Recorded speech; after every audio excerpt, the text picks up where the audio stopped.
going to change the way he communicates, and is he able to fashion a coherent agenda? At the same time, while he's dealing with all this turmoil in the West Wing, he's also alienating the allies he's going to need in Congress, starting with the Senate Republican leader Mitch McConnell, other key senators like Lindsey Graham, Jeff Flake, Tim Scott of South Carolina, at a time where in order to get anything done inside the Senate, he can't afford to lose more than 2 votes. He's alienating key members of Congress, key senators every single day. But, George, on that point, you know, every politician's first goal, the first day in office, is to get reelected. Steve Bannon is the person who helped him get elected. He tapped into those Trump voters that many people and a lot of critics of the mainstream media even forgot. Steve Bannon somehow knew who those voters were. He knew what those voters wanted to hear. Is this going to now hurt the president with his own base?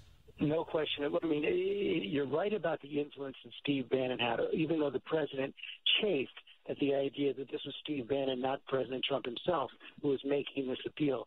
But right now, the president has actually the opposite problem. He is down to his core supporters right now. You know, he's at somewhere around 35% approval rating now. His strong approval rating among Republicans has been dropping.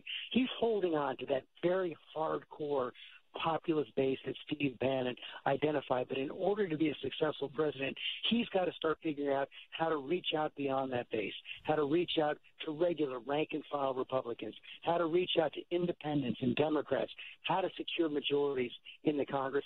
Steve Bannon was not helping with that effort at all. He was alienating members of Congress, even as he was securing the base. He was alienating others in the West Wing in pursuit of his ideology, and that was hurting the president.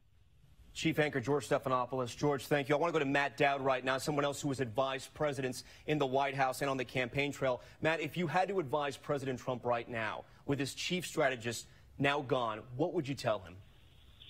Well, he's created a White House that we know from day one has been in chaos. It's sort of how he ran his campaign. He obviously was successful in his campaign, but a White House can't be in chaos. I think this is the worst blow so far of his presidency, coming at the tail end of probably his worst week as president. And as George said, he's in his lowest approval numbers at this point. I don't know what he can do other than try to sort of stand back and re-examine himself and cause himself to have some self-reflection.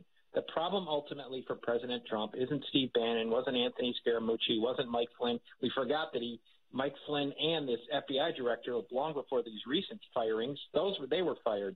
And I think he has to have some self-reflection. The question is, does he have the capacity to have self-reflection?